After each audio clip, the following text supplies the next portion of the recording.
Welcome home to USA Global TV and Radio, a place where dreams take flight, with authentic storytelling, diverse perspectives and meaningful conversations, where global stories unite and bridges are built beyond all borders. Discover world-class education, entertainment, hope and inspiration. Together, we're building bridges worldwide.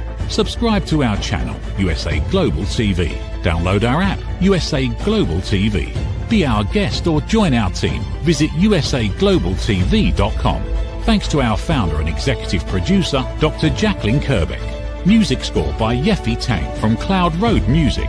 Voiceover artist Mike Porter. Creative direction by Paul Garcia. USA Global TV and Radio. Your home for global connection. All rights reserved. This video and its contents are the exclusive property of USA Global TV and Radio. Unauthorized use, duplication or redistribution in any form is strictly prohibited. Brett O'Loughlin here. We're on The Wise Ones on the USA Global TV and Radio Network. And today we have a change of plans. It's a rare opportunity. I have an opportunity, literally an opportunity, and it's going to become fact, that I can interview my boss today, Dr. Jacalyn Kerbeck. Before I have Dr. Jacalyn come out, let me give you a very brief intro on me. I do 3 shows every Thursday. The Corner Bookstore I just finished. The Wise Ones is the next one, and then I have another show immediately following this called Talking Heads. And my talk today is called Why Does Recovery Failure Drive Aging and Disease? And we'll get into that one there in about an hour or so. The main thing I do is I research the human body at the cellular level, chemically speaking. I look for cause and effect relationships. Treat a cause, fix a problem, treat symptoms, and you'll always be treating symptoms. So that's what I research. That's what I love. I write about it, speak about it. Lots of things in there, but anything dealing with longevity, age-related disease, health, and wellness, those are the things that really and truly get me going every single day. And if you follow me on social media, you'll see I've been posting literally every single day on some aspect of a lifestyle choice that affects the hallmarks of health, the hallmarks of aging, and the pathways of disease. And it's all for awareness, education, and I think that's enough about me for right now. So why don't we get Dr. Jacalyn to join us up here on stage, and we will figure out what we're going to do today. Hi, Red. Thanks for having me. I appreciate it. It's not like it was a last-minute split decision, right? Well, as they say in television, the show must go on. So yes, unfortunately, our guest couldn't be here today. So I'm happy to fill in. And for those who may not know, Dr. Jacalyn's network just surpassed 4 years. Congratulations. Thank you very much. And she has the silver award thing there off to her left as we're looking at her on the screen. And 109,000 last time I checked on the subscription. So if you're looking at us today on YouTube, please subscribe. It means a lot to us because it helps us in many ways. But we have 2 YouTube channels. USA Global TV and Radio Network is the primary one. Okay, so Dr. Jacalyn, in addition to being multi-talented in many areas, you went back to school, and we'll talk about that here in just a minute. Something that's been very dear to me most of my life. But you also are an author. I know when I met you several years ago, you had 0 books under your belt. And now I think you have, what, 107 or something like that? I'm not sure. It's an ungodly number, but it's up there ways. But one of the things I was really impressed at your latest book that, I used to help you. Now you're doing it all on your own. And I really and truly, I love doing that. But you took and you created this thing, and it's a topic that I think is really important. But the part that really amazed me are 2 things. Number 1 is the illustrations, and number 2, the video trailer. So let's take us through the children's book and talk about a little bit about why and what it has to offer, and we'll go from just back and forth. Yes, I'd be happy to. Thank you. Well, the book is called My Tummy Hurts, A Kid's Guide to Belly Aches and Bathroom Troubles. And so I have ulcerative colitis. I've had it for 35 years. It's a big part of my life. It's always with me, so to speak. And I'm also on the board of the Crohn's Colitis Foundation.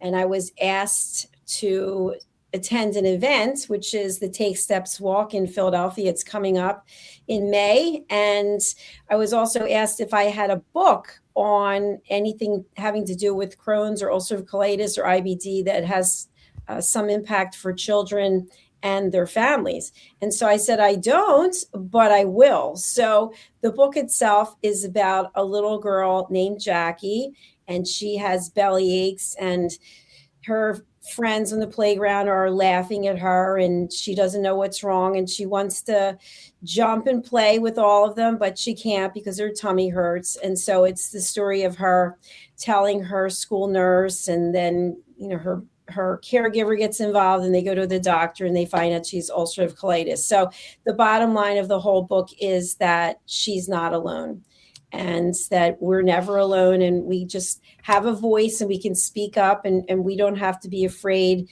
that there's something wrong with us.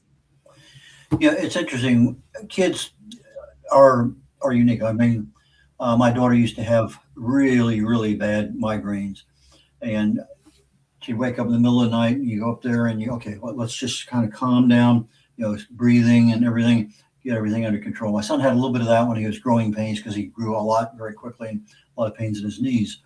But my daughter was one of those ones that we didn't realize at the time. She was in gymnastics. She fell off the balance beam more than a few times.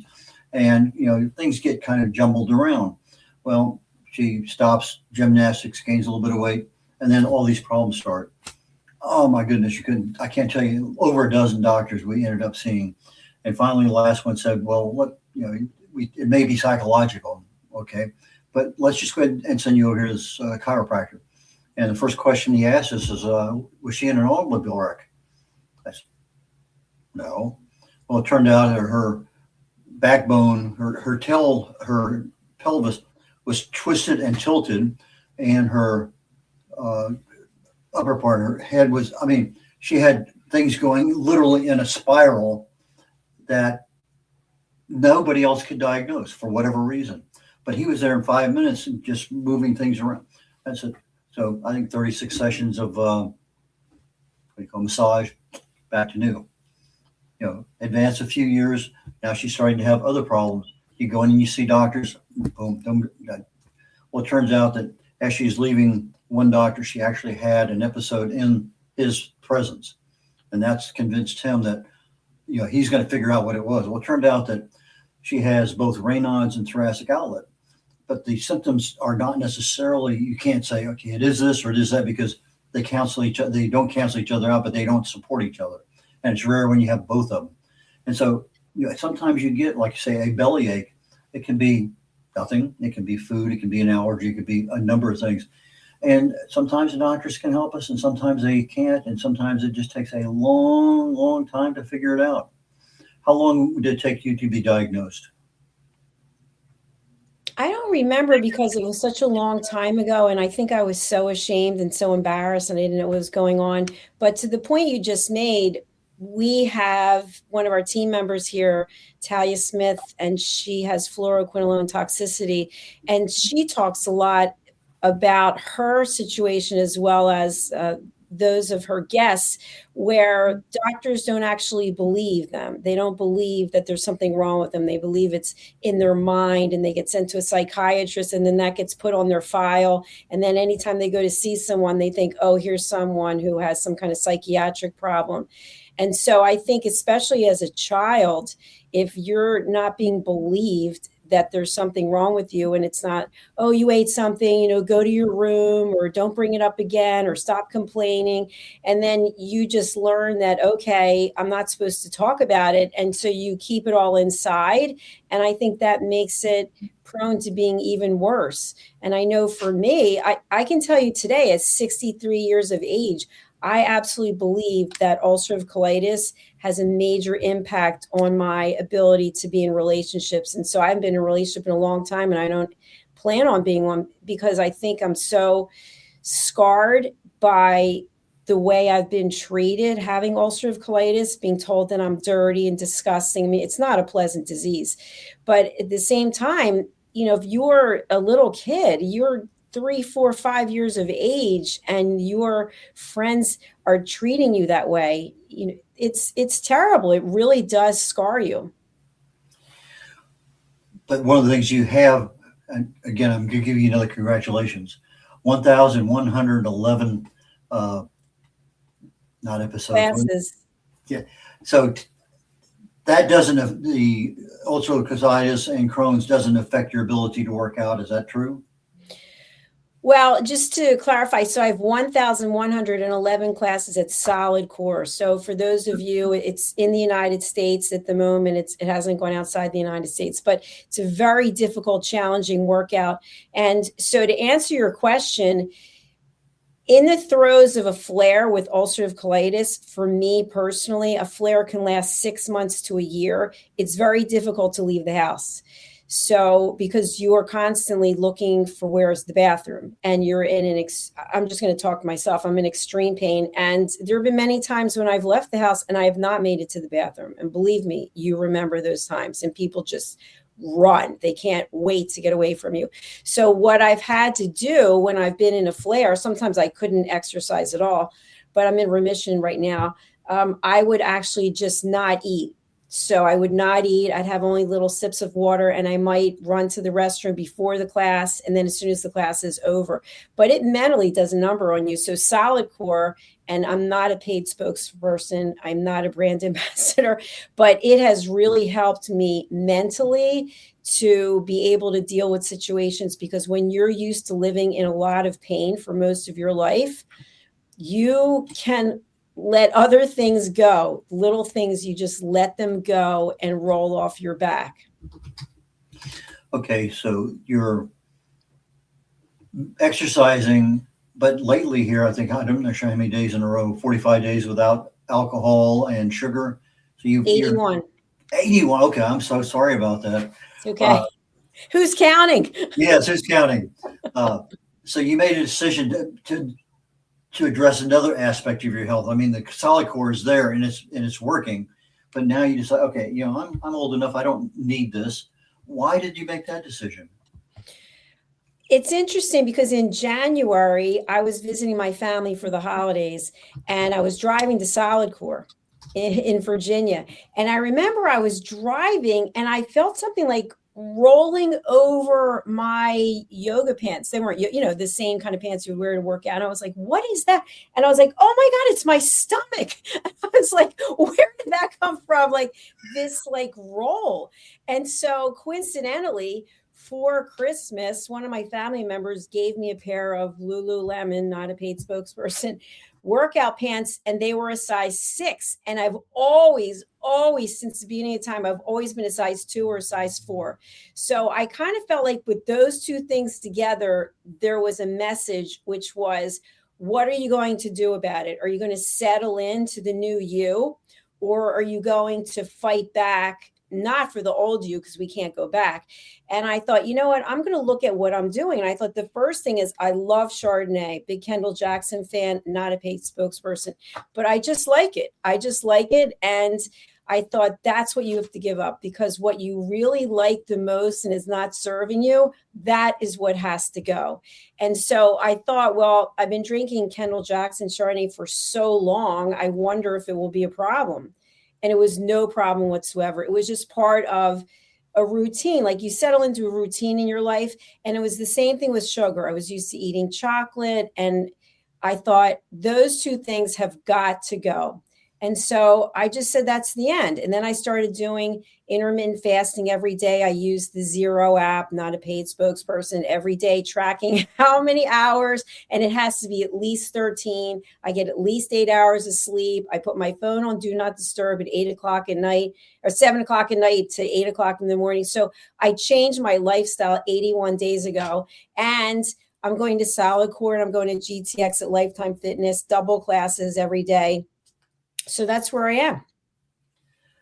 So you made these changes because you're getting older and you want to be healthier, wealthier, and wise, right? Well, I think because I was turning 63 and I've already lost family members like you have, we know what that's like. And all of a sudden you realize I am not going to be here forever. And because I have ulcerative colitis, I kind of use the analogy of a car. So you can have a car that has maybe 250,000 miles, but it's got a bad wheel. It's got a bad something or other, like it.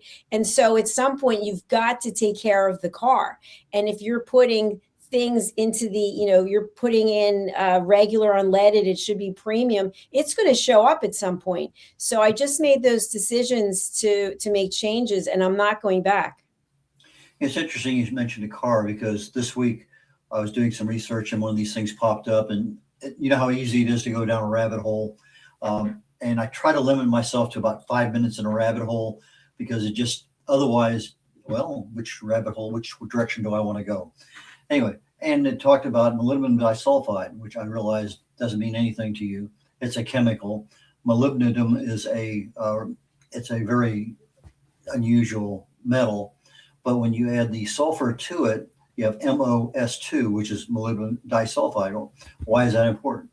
Because the thing that caught my attention was you add this to your engine oil, and now the car can go 500,000 miles without having engine problems. It still has to change oil and everything, but it bonds to the metal inside the car and makes it almost frictionless. And why is this important? Because jets use it, spacer, anything high intensity, your major racing cars. It's been around forever, but for whatever reason, we don't know about it as a common civilian. So I went up to the local store. Yeah, sure, we got here. So I bought 2 bottles. That was all they had in the store. I gave one to my daughter, and it was relatively inexpensive. I think around $10-12. It wasn't hardly anything, and basically 100 milliliters, a few ounces.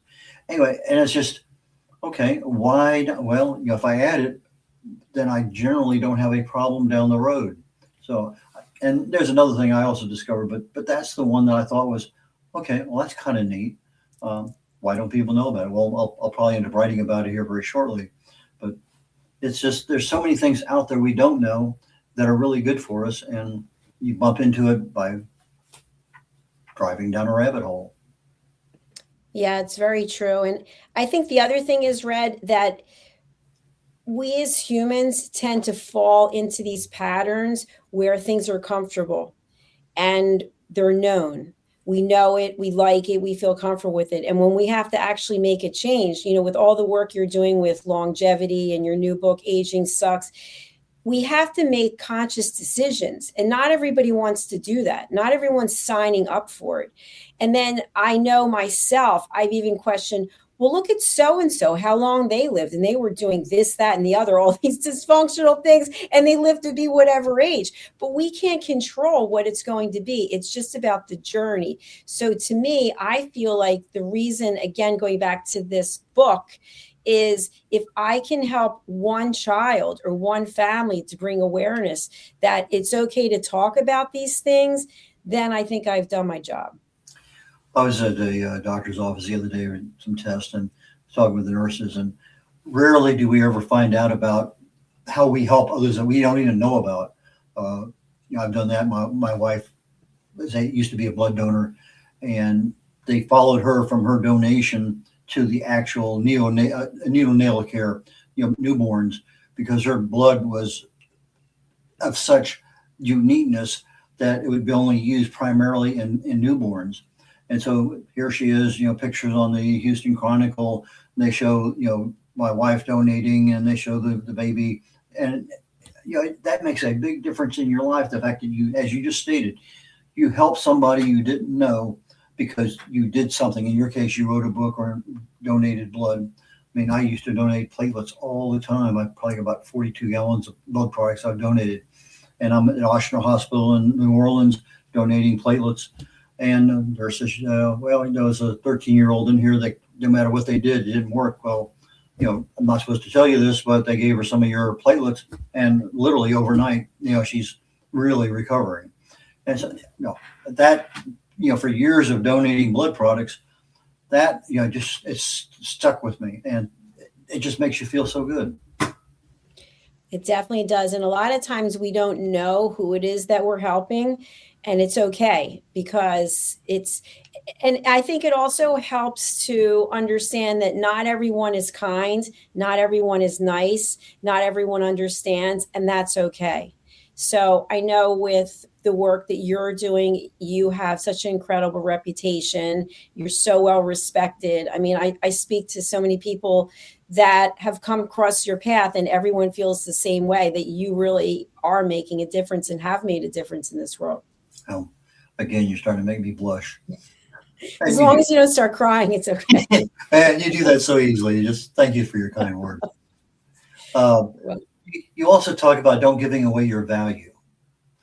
That is another, listening and everything. There's so many different aspects, but let's talk about value for a moment. Yes. So I have a new book coming out. And again, I was asked to speak in an event and they asked me, do you have a book? And I said, not yet. So this book isn't finished. I've been working on it for a while, but it's called Stop Giving Away Your Value: Boundaries, Pricing, and the Business of Respect.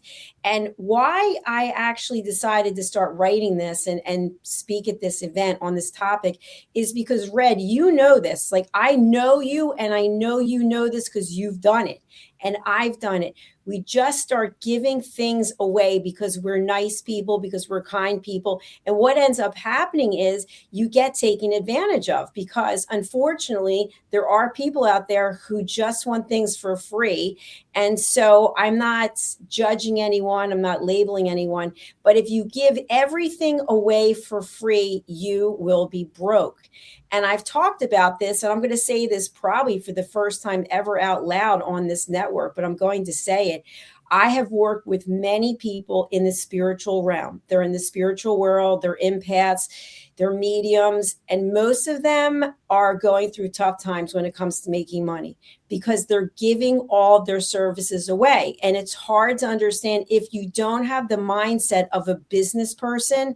If you don't say, okay, I have to pay my bills, then you're going to have a hard time, because it is wonderful to give back, and you give back and I give back. We donate. There's philanthropy. But if you think about it, if you think about the wealthiest people in the world and they give a certain portion of their income, or if you think about when you go to church and you give a certain portion of your income, no one's saying give it all away, because you still have to be able to pay your bills, put food on the table, and feel good about yourself. So that's what I want to get through in terms of pricing strategies. It's great to give things away, give an ebook, give a free talk, but at some point you've got to be able to translate that and convert that to income. And when we talk on the Corner Bookstore Show, we talk about authors write their book, they're done, it's published, and now what do I need to do to get money coming in the door? You got to sell it. Well, you should have started marketing the book before it was published, which is what you're doing now. You're marketing the give away your value. I've been really pushing. In fact, I gave a speech last month about starting your marketing campaign the same day you start writing the book. So now you have two parallel trains going down tracks. When you get to the publishing, the marketing's been going on for weeks, months, maybe even over a year. But people know it's there. And so I started, and I have my book, Aging Sucks, as you mentioned earlier, but I've been doing almost everything almost daily to market the book in order to establish credibility, let people know what's going to be in it. And so by the time I actually start writing the book, which will probably be in about 2-3 weeks, I have a military reunion I'm going to. I'll be out of town for a short while. And when I come back from that, I'm going to be writing. But everything I've been writing and publishing up till now in a marketing environment is actually literally going to be, okay, here's this article, boom, that's that page. Here's this article, boom, that's right. So everything I'm doing is almost like writing a blog every day, and that blog now becomes a continuation of many blogs and becomes a book. Well, if I do my marketing right, I have my articles that are there. I'm sharing this with everybody. They see what's going to be in the book. And now I have 2 months, 3 months worth of marketing before I ever start writing the book. And the writing is relatively simple, a month or two at most. It doesn't take any longer than that. And so now I'm saying, well, maybe let's back things up. Let's start the marketing program back here get 90 days worth of information out there. Now start writing the book. And I can't tell you how many comments I've been getting back and forth on social media says, I can't wait for the book to come out. And so it's one of those little things that I think is, and you're doing it with your video trailers and everything else. I think it's a great way of going. It's just something we as authors don't necessarily think about because we're so busy writing. It's very true because you create this demand. So especially with all the posts that you're doing, I see them and it's kind of like, well, when's the book coming out? When can I get the book? Where's the book? And so you get people talking about it. But to your point, many times people are in the throes of writing. And by the way, most people I meet who are authors are not full-time authors. They are doing something else. And in fact, I just interviewed someone the other day and he said, I started writing a book 10 years ago and I haven't got it finished because there's so many other priorities. So when you add the social media marketing or advertising or promotion on any of these different platforms, that's a whole other layer. And there's, so many places, you can write that. Let's say I write an article. I can divide it up. I can make a video out of it. 2 or 3 videos, actually, if it's a long enough article. I can put it on social media. I can put it on my website. I can put it on another couple of places where articles can go very easily. I noticed that because of the length of my articles, they're accepted very easily on Facebook and Instagram. No problem with length to speak of it. And most of my stuff is around 500 words. But sometimes I get a little lengthy and I try to put it on LinkedIn. Well, they have a strict limit on posts, how long they can be. Okay. But if you post an article on LinkedIn, they don't care. So I can have 2,000 words and it's an article, it's not a post. And so I had to have one article that I wrote shortened via AI.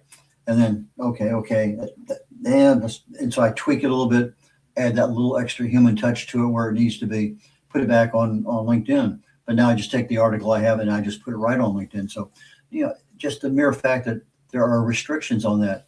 So now if I'm getting ready to put something, say, on Medium, okay, I write that and other people have it on Substack and all of the places. But there's so many things we can do with just one article. We don't even think about it. We just, okay, let me put it on Facebook. Thank you very much. End of story. And that's it. But that's not the end of it. If you're marketing something, market it. Because that's what somebody who would be paid to do that would be doing, because they know all those things. And it's not difficult because you've already done the hard work. Absolutely. And by the way, Dr. Jacalyn LLC is very happy to do social media marketing for anyone who's interested. Say that one more time. Dr. Jacalyn LLC is very happy to provide social media marketing, advertising, book trailers. We do all of it in-house. So the other thing I wanted to mention to your point is it's like my education and my experience in sales. You can show something to someone one time, they probably won't remember it. But if you show it over and over and over again, they're going to at least remember. It's going to click in their mind. So therefore, when you post an article, it makes sense to post it more than once. And especially on Facebook, for example, if you're doing a video, they take it down after 30 days. So then it's forgotten. So that's something that I think is also important when you're doing a book or you've got an article or you're promoting an event. You've got to do it over and over again. And I've heard some people say, well, I don't want people to stop following me because I keep posting the same thing. They don't have to look at it. They can just scroll through or scroll past or do whatever. But the point is that you will resonate with someone out there, and you've got to keep being present and showing up. One of our dear friends, Philip Sykes, you mentioned what he's been doing lately, which is posting and posting. Oh, yes. He posted something thank you for the reminder. He posted something about a children's etiquette course that he is offering. And so I saw it on LinkedIn, and then I saw it again on LinkedIn. I saw it again on LinkedIn. I saw it on Instagram. I saw it on Facebook. It was the exact same thing.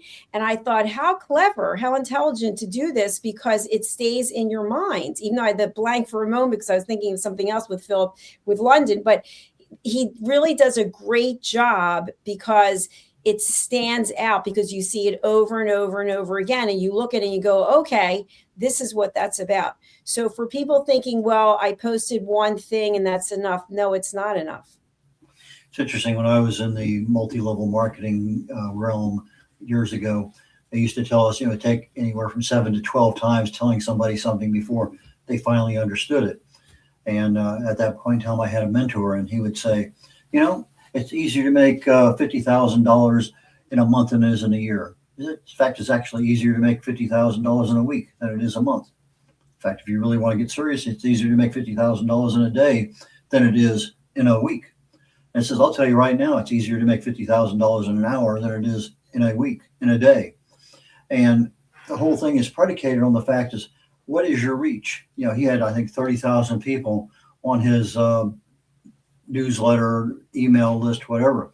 And so if he had something that people really and truly wanted, and this guy's name is Myron Golden, he's still actively involved out there. You may find him on YouTube and other places. But he say, okay, fine. Let's say I have a product. I have 30,000 people.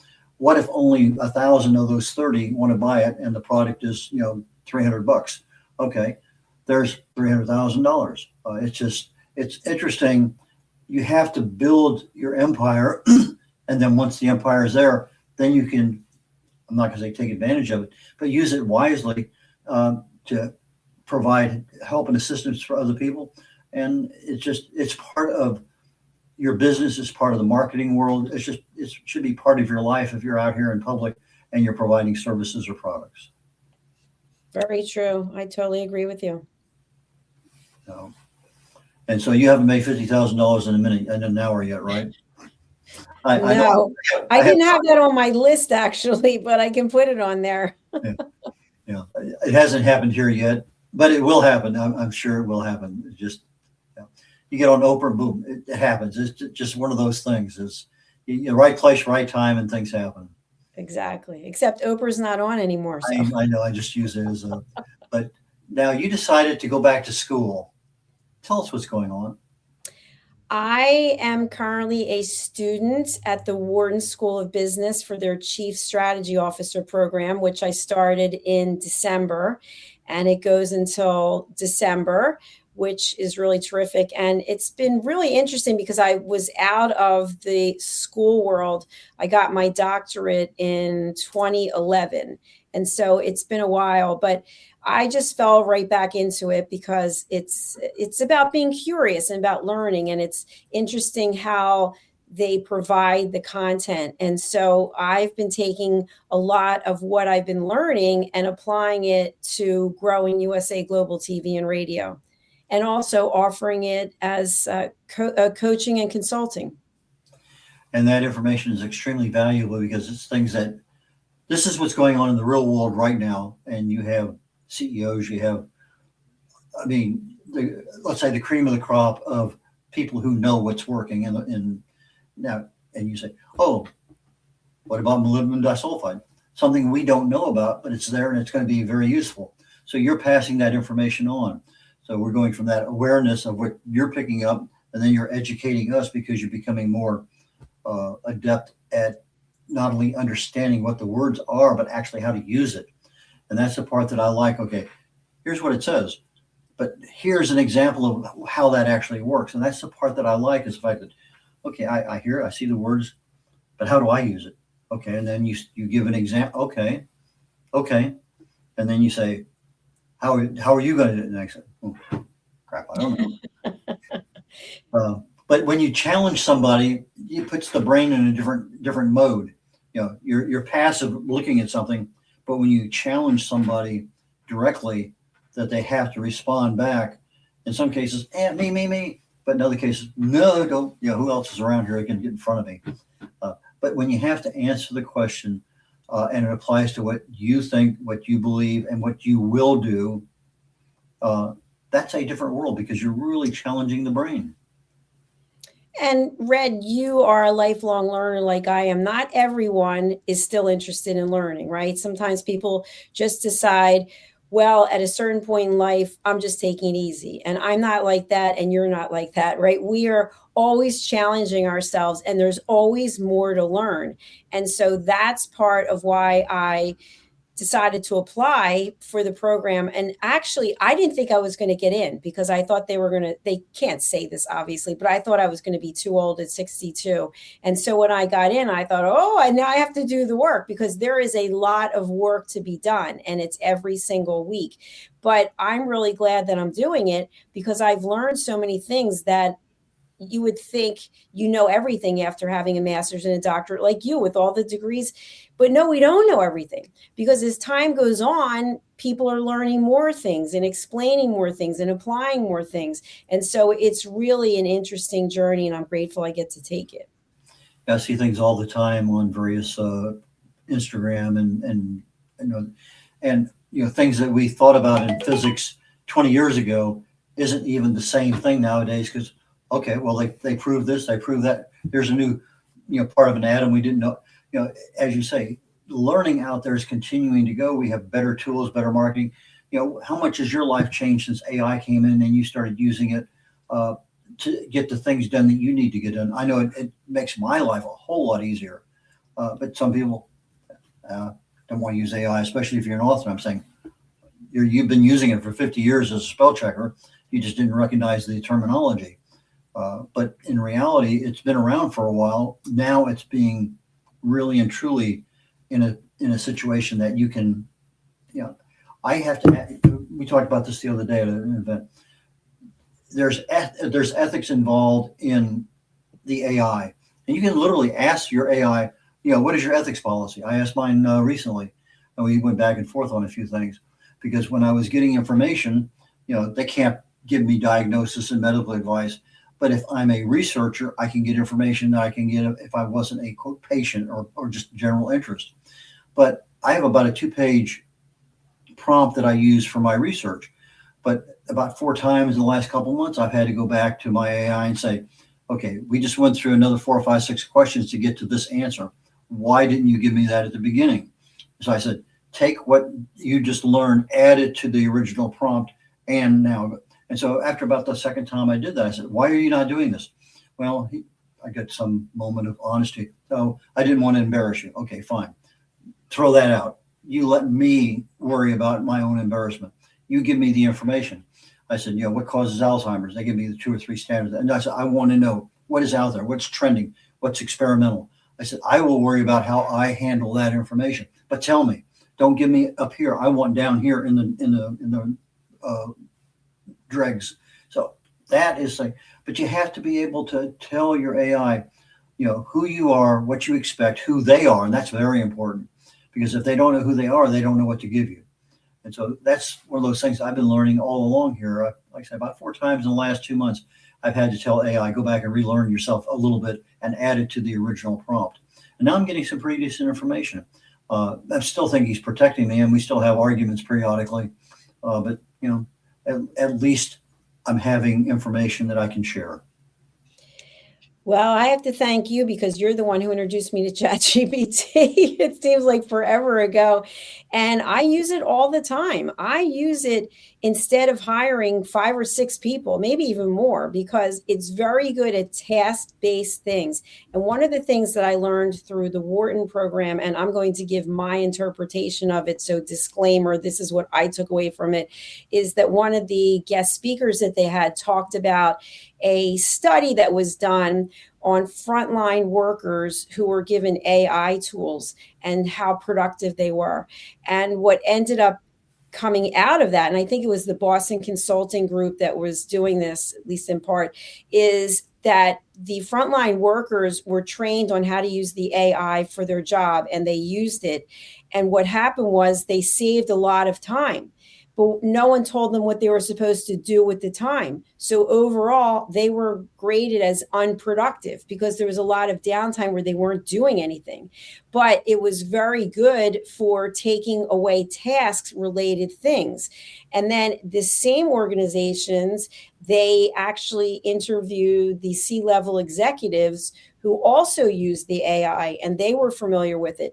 And what came about, some very high percentage, I want to say more than 90% of the executives decided to not use AI for making decisions. They wanted that human to human contact and conversation and discussion. So it's very clear that today AI is more than capable of doing tasks. But to your point, Red, I've had so many arguments, and people might be like, well, how could you argue? It's very easy to argue, because what I'll do is, like, I just had to get my information together for my accountants. So I needed a number of things added. And I looked at the number that it came up with, and I thought, that cannot possibly be right.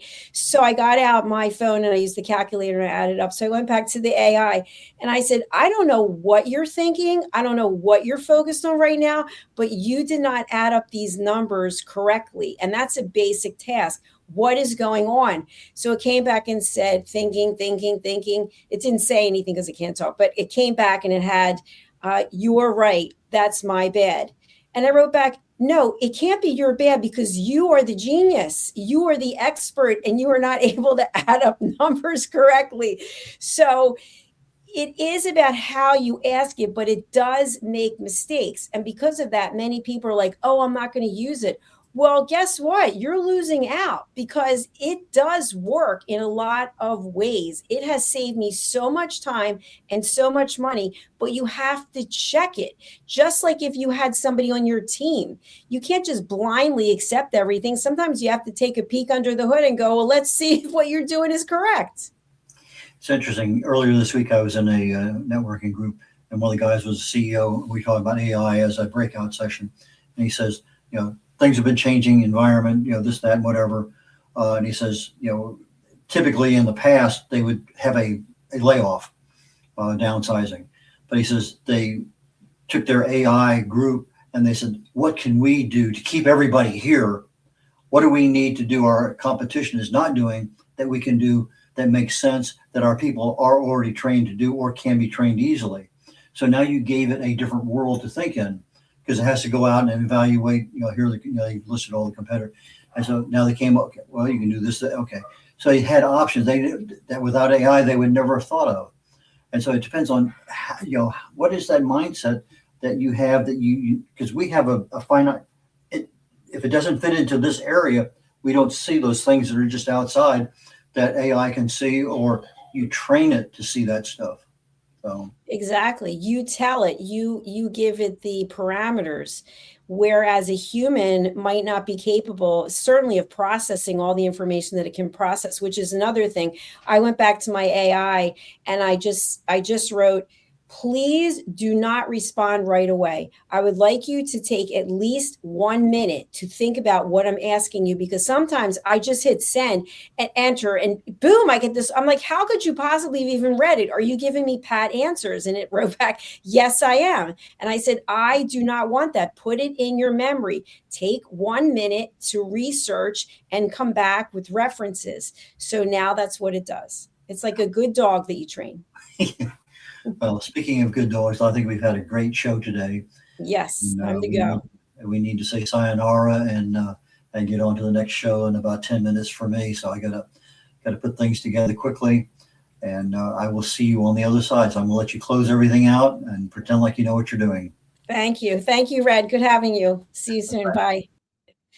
Thank you, everyone, for watching or listening. We are live right now, but we will be on the podcast platforms later as audio only. So wherever it is you're watching, we're on a number of places right now. Please go over to our YouTube channels. We'd really love for you to consider subscribing, because we get real information about who's watching.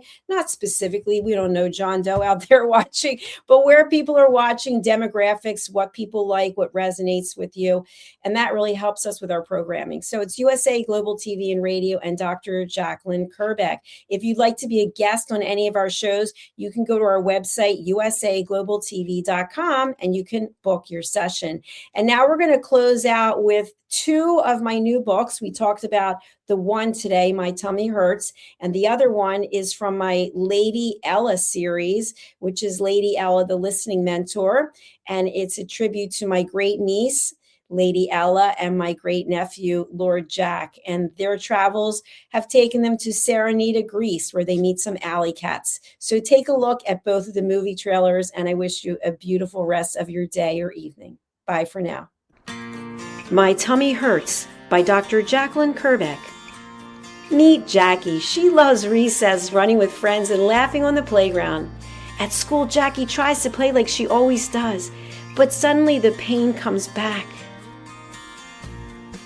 Lately, something feels different and her tummy hurts, sometimes a little and sometimes a lot. With the help of a caring teacher, a nurse, her mom, and a kind doctor, Jackie begins to understand what her body is trying to tell her.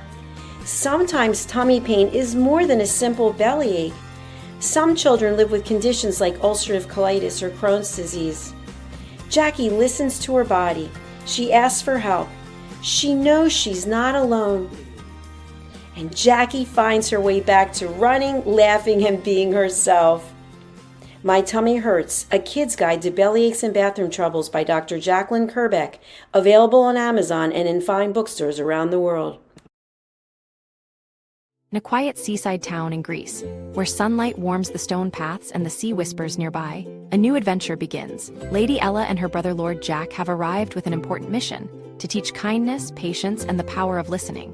In a hidden alley, a group of forgotten cats feel unseen and unheard, lost in silence and growing misunderstandings, until someone finally takes the time to truly listen. Because when we listen from the heart, loneliness softens, kindness grows, and new friendships begin. This is Book 10 of The Amazing Adventures of Lady Ella, the Listening Mentor book series. Find all Dr. Kerbeck's books on Amazon and in fine bookstores worldwide. Is it true? Is it kind? Is it necessary? In a world quick to judge, one book dares to reveal the hidden cost of silence. Discover holy but harmful, the silent sin of judgment, how hidden judgments destroy relationships and damage lives, by Dr. Jacalyn Kerbeck. The Amazon #1 bestseller that's transforming the way we understand ourselves and the way we see others. Pick up the companion workbook to uncover your own hidden judgments and learn how to break free from them. Available now on Amazon and at fine bookstores worldwide.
Thank you, viewers and listeners of USA Global TV and Radio, for joining us today.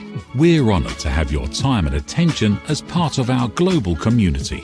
At USA Global TV and Radio, we believe in the power of authentic conversations, meaningful connections, and creating a world of possibilities together. Want to be part of something bigger? Join our team of elevated listeners at usaglobaltv.com. a space where your voice matters and your ability to listen transforms relationships. Stay connected with us across all our platforms for thought-provoking discussions, expert insights, and empowering stories. Subscribe to our channels at youtube.com/c/USA Global TV. Follow us on social media and explore the endless opportunities we're creating for growth, learning, and inspiration. Together, we're not just broadcasting, we're building bridges and changing lives one conversation at a time. For inquiries, contact us at info@usaglobaltv.com. Produced by Executive Producer and Director Dr. Jacalyn Kerbeck. Voiceover by Mike Porter. Creative Direction by Paul Garcia. All rights reserved. Visit usaglobaltv.com to view our full terms and conditions.